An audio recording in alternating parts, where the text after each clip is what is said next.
Halo mas guys, bapak guys, kembali lagi di channel Lukas bersama saya Aleka Faza. Kali ini kita akan belajar menyelesaikan beberapa soal TIU SKD CPNS.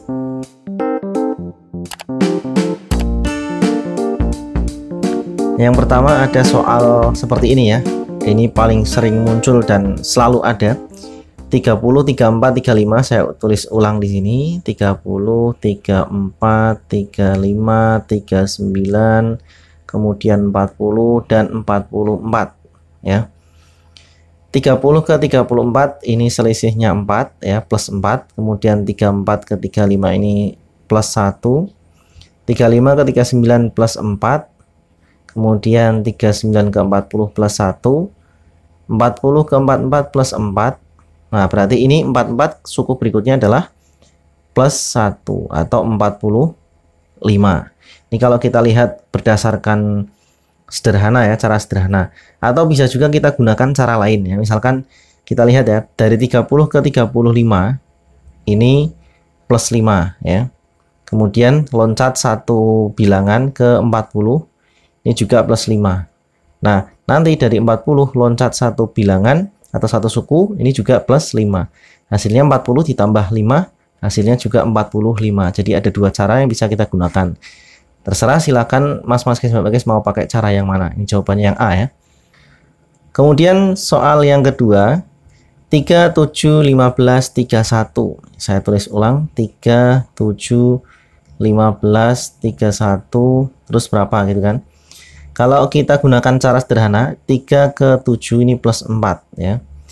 7 ke 15 ini plus 8. 15 ke 31 ini plus 16. Nah, perhatikan ini perbedaannya atau selisihnya ya, 4, 8, 16. Sepertinya ini adalah bilangan yang dikalikan 2 ya. Jadi 4 dikalikan 2, 8, kalikan 2, 16. Berarti ini dikalikan, nanti suku berikutnya dikalikan 2. Dari 16 kita kalikan 2 jadinya 32. Jadi selisihnya 30, 32. Nah, berapa bilangan yang dimaksud? Bilangan yang dimaksud adalah 60, 63. Ada nggak di sini? Ada ya. Jawabannya adalah yang C. Atau cara lain juga bisa. Jadi 4 itu kan bisa kita tulis dalam bentuk 2 kuadrat ya.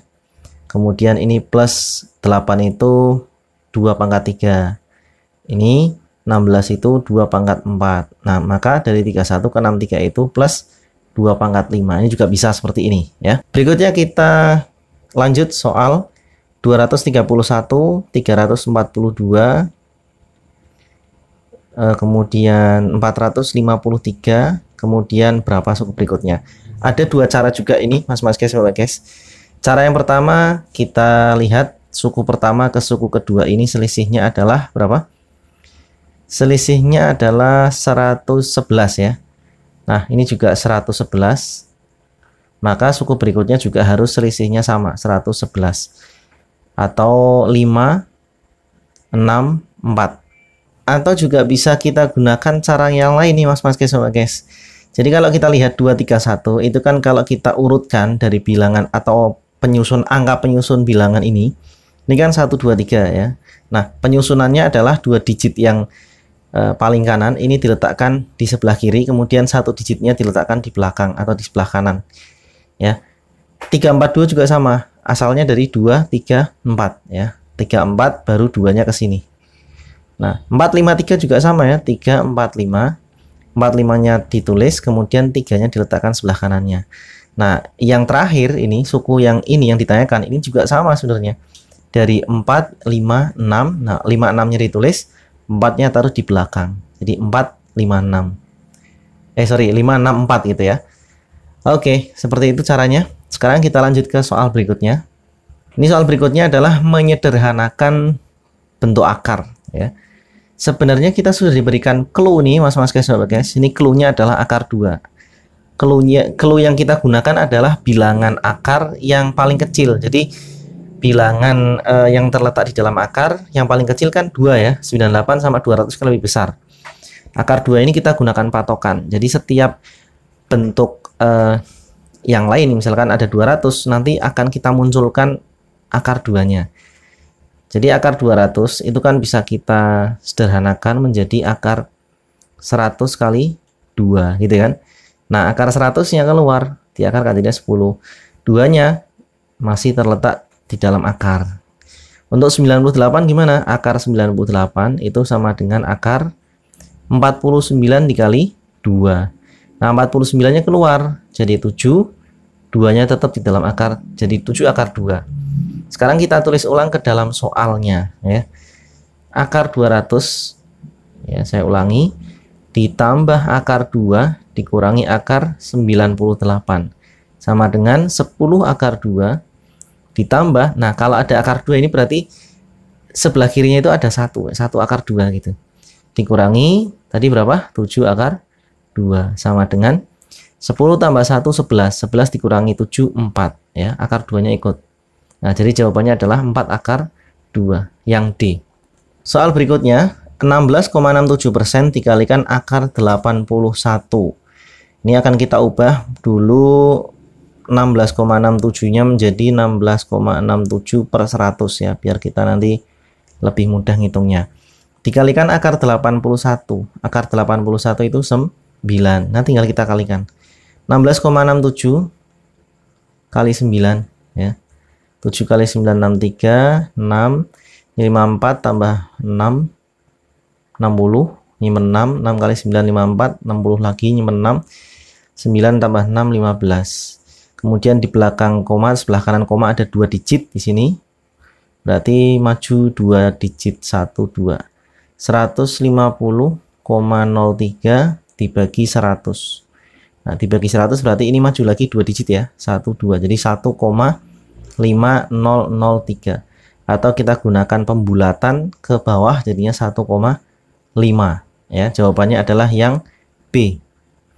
Bentuk sederhana dari P pangkat 3 Q kuadrat R dipangkatkan 2 per PQR pangkatkan 2.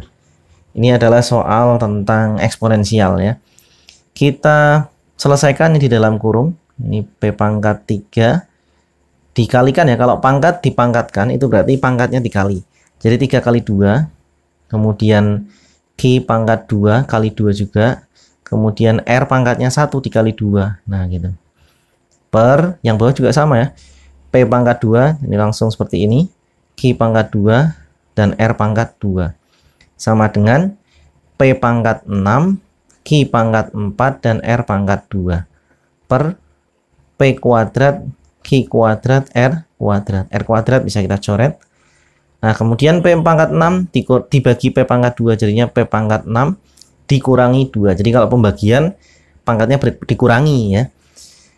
Ini juga sama nih, Q pangkat 4 dikurangi 2 sama dengan P pangkat 4 ya, Q-nya pangkat 2. Jadi jawabannya adalah yang C ya. Oke. Berikutnya soal tentang ini ya, jarak, kecepatan dan waktu. Oke, jarak kota X ke kota Y adalah 240 km. Misalkan ini X, ini Y. Ini jarak kotanya adalah 240 km.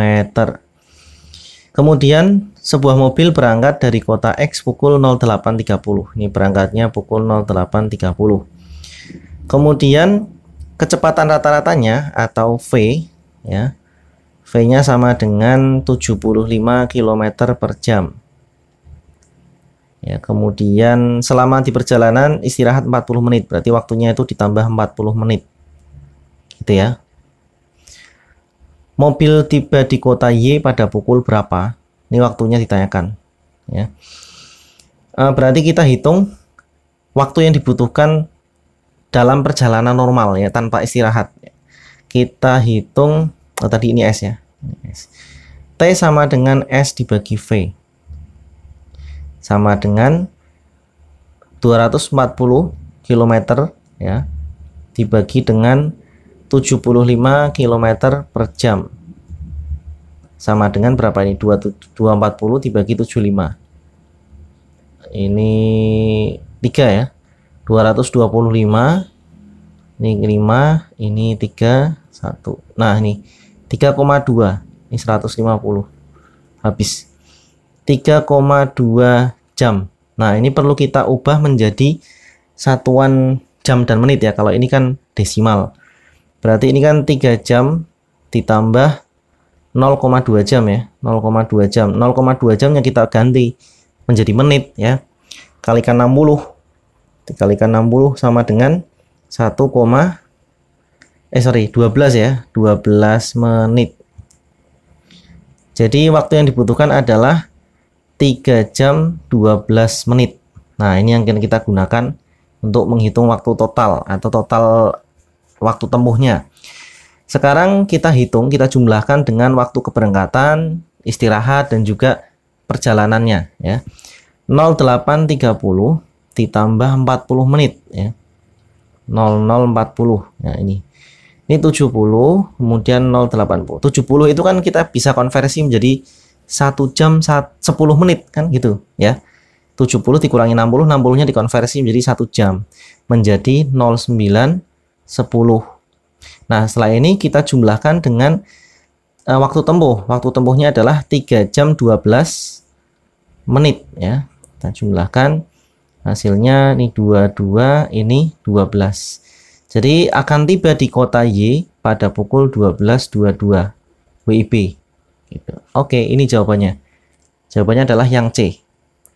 Kita lanjutkan ke soal berikutnya. Yudi seorang pengendara sepeda. Dalam suatu perjalanan ia memiliki target atau mempunyai target harus menempuh perjalanan sejauh 117 km dalam waktu 6,5 jam untuk sampai ke tempat tujuan.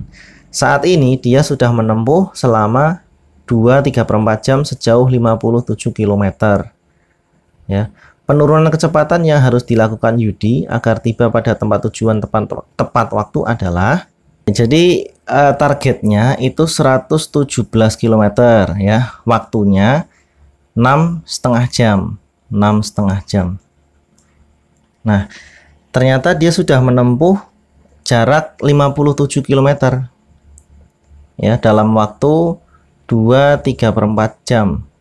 Gitu kan? Nah, berarti kita harus menghitung ini dulu. Kecepatannya berapa? Nih, yang ini ya. Yang 57 sama 2,3/4 kita hitung kecepatannya. V sama dengan S per T. S-nya itu 57, T-nya itu 2,3/4 atau kita ubah menjadi pecahan biasa jadinya 11/4. Nah, 57-nya kali 4 ya. 57 kali 4 kita hitung, 57 kali 4 8 228 ya, 228/4 km per jam. Ini adalah kecepatan saat dia menempuh 57 km dan dalam waktu 2,3/4 jam. Kecepatannya adalah 228/4. Nah, berikutnya kita akan menghitung sisa perjalanannya. Ini selisihnya berapa nih? 117 dikurangi 57, berarti kan 60 km ya. Ini sisa perjalanannya 60 km. Kemudian waktunya sisanya berapa? 6,5 dikurangi 2,3/4. 6,5 dikurangi 2,75 gitu ya. Berapa nih? 75 ini 5 kurangi 2, 3,75 atau 3/4 jam gitu ya. Sekarang kita akan menghitung kecepatan ya, kecepatan yang dibutuhkan agar tercapai targetnya. Kecepatannya berapa? Ya berarti V sama dengan S per T. Nah, S-nya adalah 60, T-nya adalah 3/4 atau berapa ini? 15 ya. Nah, 15 saja nih. 15/4. 4 kali 60 sama dengan 240 dibagi 15 sama dengan berapa? 240 dibagi 15. 1 ini 15 96 ya, ini 90. Oke. Berarti 16 km per jam. Nah, ini adalah kecepatan yang harus digunakan untuk mencapai targetnya. Target si Yudi ya. Nah, yang akan kita hitung adalah selisih antara kecepatan yang ini 228/4 sama 16. Nah, kita hitung nih. Selisihnya berapa? 228/4 dikurangi 16. Jadi kita langsung samakan aja penyebutnya. 16 kali berapa? Oh, sorry. Ini 228 per 11 ya, bukan per 4 ya. Tadi ada koreksi. Nah, ini nih, sorry. Harusnya ini 228 per 11. Oke, berarti 228 per 11 dikurangi 16 ya. Ini samakan penyebutnya aja. Berarti 176 sama dengan 228 dikurangi 176. Ini 2, kemudian 5 ya, 52 per 11. Atau kalau kita ubah menjadi pecahan campuran adalah 4 terus 8 per 11 km per jam. 48 per 11. Jawabannya adalah yang C. Oke, berikutnya soal statistika. Berat gabungan, kok berat gabungan? Rata-rata gabungan maksudnya. Ya, berat rata-rata sekelompok siswa adalah 54 kg. Berat rata-rata siswa putri ya adalah 48 kg. Sedangkan berat rata-rata siswa putranya adalah 62 kg. Ya. Perbandingan jumlah siswa putra dan putri adalah, misalkan putra ini saya simbolkan dengan indeks 1 ya. Kalau yang putri indeksnya 2 ya. Nah, untuk rumus rata-rata gabungan ini X bar gabungan sama dengan X bar 1 kali N1 ditambah X bar 2 kali N2 dibagi N1 ditambah N2. Kalau X bar 1 itu berarti rata-rata untuk yang putra. N1 itu banyaknya putra, siswa putra. Nah, karena ini ditanyakan, maka nanti N1 dan N2-nya masih utuh. Yang kita gunakan untuk menghitung adalah data rata-rata ya. Nah, ini 54 itu adalah X bar gabungan. Rata-rata gabungan kita tulis 54 sama dengan X bar 1 untuk putra berarti 62. N1-nya tetap. X bar 2-nya adalah yang putri ya. Yang putri adalah 48. N2 per N1 plus N2. Nah, ini kita kali silang. Jadinya 54 kali N1 tambah N2 sama dengan 62 N1 ditambah 48 N2. Kita kalikan 54 N1 ditambah 54 N2 sama dengan 62 N1 ditambah 48 N2. Pindah ya. Pindah berarti N2-nya ke sini ya, dikurangi 48 N2. Kemudian 62 N1-nya di kanan dikurangi 54 N1. Hasilnya berapa? Ini 6 ya. 6 N2 sama dengan, kalau ini 8 N1. Nah, perbandingan yang ditanyakan adalah perbandingan siswa putra dan siswa putri. Berarti N1 dibagi N2 atau N1 banding N2 yang ditanyakan. Ya, nih, ditanyakan adalah ini. Nah, berarti gini, kalau ditanyakan N1 banding N2, kita tulis di sebelah sini aja, saya pindah karena nggak cukup. Nah, sini berarti N1 banding N2 sama dengan, nah, jadi gini ya, N2-nya kita pindah ke kanan, jadinya pembagian ya. Kemudian ini 8-nya pindah ke kiri. Nah, sehingga N1 banding N2 itu adalah 6 banding 8 sama dengan 3 banding 4 ya. 3 banding 4. Jawabannya adalah yang E. Gitu, Mas guys. Oke ya. Kita lanjutkan ke soal berikutnya. Pak Rahmat membagikan tanah warisan kepada 6 orang anaknya dengan bagian yang sama besar. Misalkan tanahnya Pak Rahmat itu adalah R. Nah, jadi dia akan membagikan kepada 6 anaknya masing-masing 1/6 R, 1/6 R, 1/6 R ya, 1/6 R semuanya. Dapat semua rata 1/6 R semua. Kemudian anak sulung Pak Rahmat, misalkan anak sulung itu yang ini ya, pertama ya. Ini akan mengelola tanahnya dijadikan tambak udang ya, dan setengah dari sisanya dijadikan rumah. Jadi 1/6 ini akan dibagi menjadi 2 bagian. Yang setengah kali 1/6 pertama itu akan dijadikan tambak udang.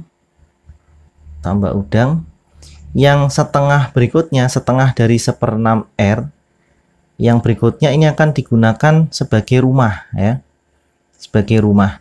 Kemudian diketahui bahwa luas tanah yang akan dijadikan rumah tinggal oleh anak sulung Pak Rahmat itu adalah 185 meter persegi. Jadi yang ini luasnya adalah 185 meter persegi.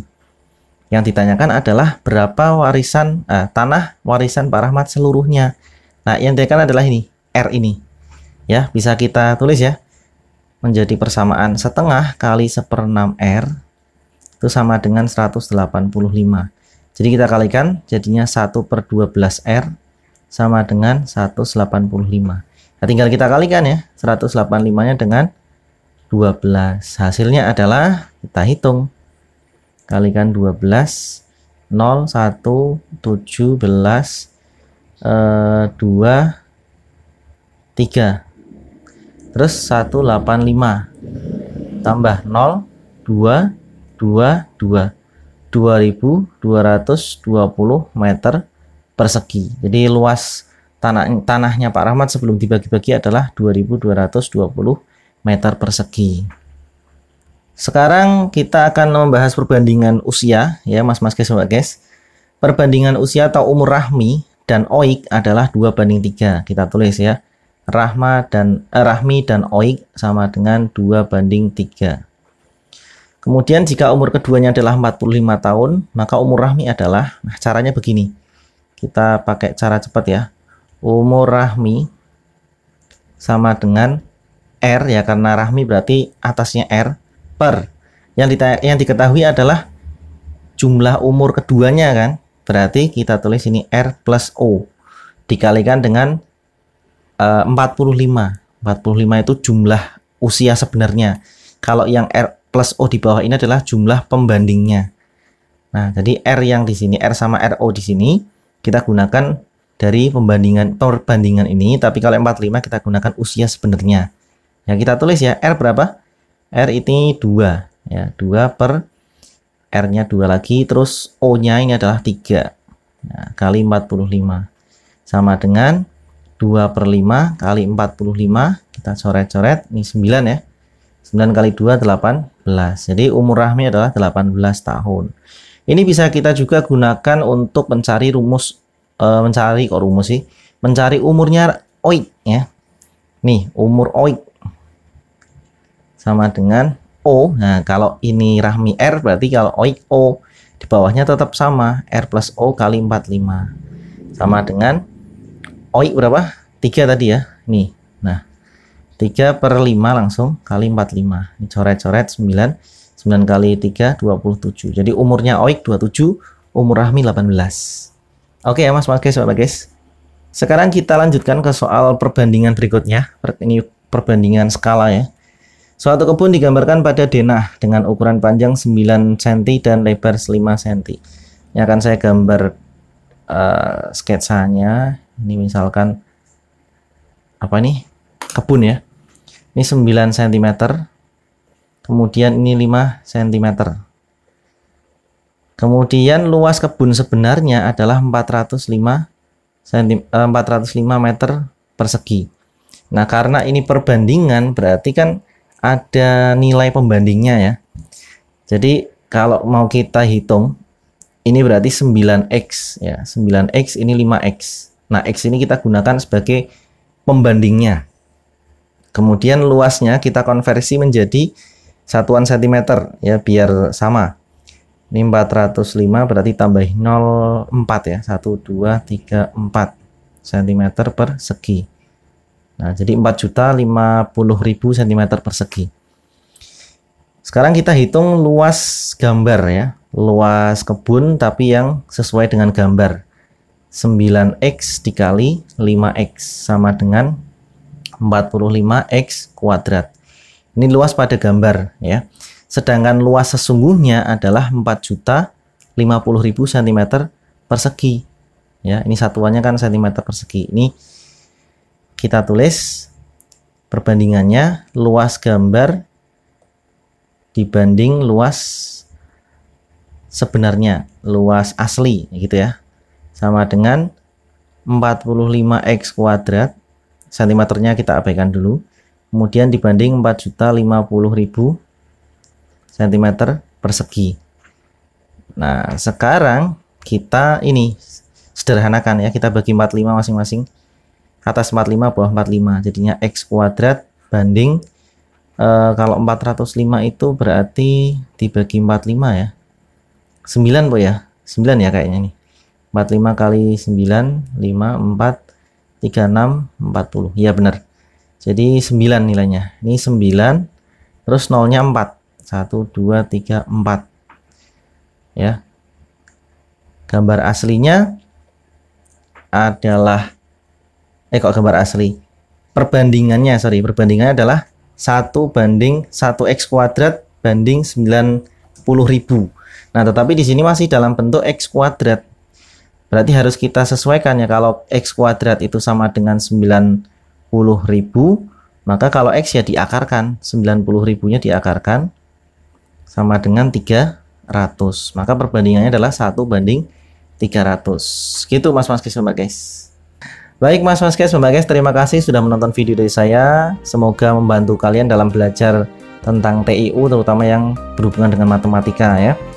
Semoga sukses sampai kalian jadi ASN ya, aparatur sipil negara. Semoga apa yang kalian inginkan terwujud ya. Sampai ketemu di video saya berikutnya. Dadah.